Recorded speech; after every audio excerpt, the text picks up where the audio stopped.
এক বছর ধরে দুয়ারে দুয়ারে ঘুরছেন, পরিবার পরিজন নিয়ে মানবেতর জীবনযাপন করছেন মালয়েশিয়ায় যেতে না পারা 18,000 কর্মী।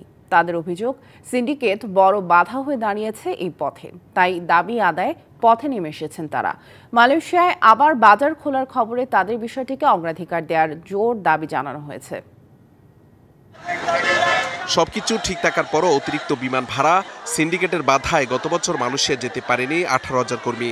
এক বছর ধরে তাই মানবেতর জীবন কাটছে তাদের। দুয়ারে দুয়ারে ঘুরেও আসেনি সমাধান, বাধ্য হয়ে পথে নেমেছেন তারা। রবিবার রাজধানীর প্রবাসী কল্যাণ ভবনের সামনে অবস্থান নিয়ে দাবি তুলে ধরেন তারা। নতুন করে মালয়েশিয়ার শ্রমবাজার উন্মুক্ত হলে অগ্রাধিকার ভিত্তিতে তাদের পাঠানোর জোর দাবি তোলেন।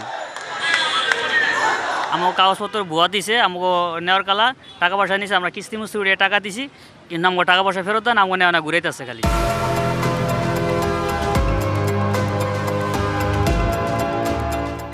আমাদের ভিসা, ম্যান পাওয়ার, টিকিট সব প্রক্রিয়া সম্পূর্ণ, তবু আমরা মালয়েশিয়া যেতে পারি নাই শুধুমাত্র সিন্ডিকেটের কারণে। সুইসাইড করা ছাড়া কোনো উপায় থাকবে না। আমরা খুব বিভ্রান্তির ভিতরে আছি, নিম্ন স্তরের মানুষ আমরা।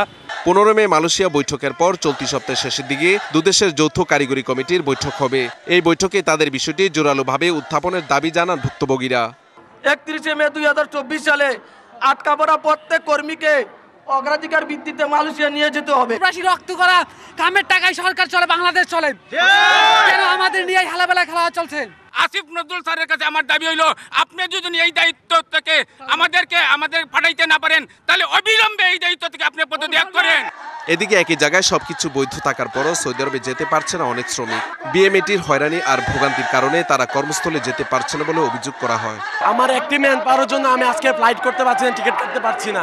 বাংলাদেশ সরকার আমাদেরকে ম্যান পাওয়ার ক্লিয়ারেন্স দিচ্ছে না। Mahmudul Hasan Nazim, DBC news, Dhaka.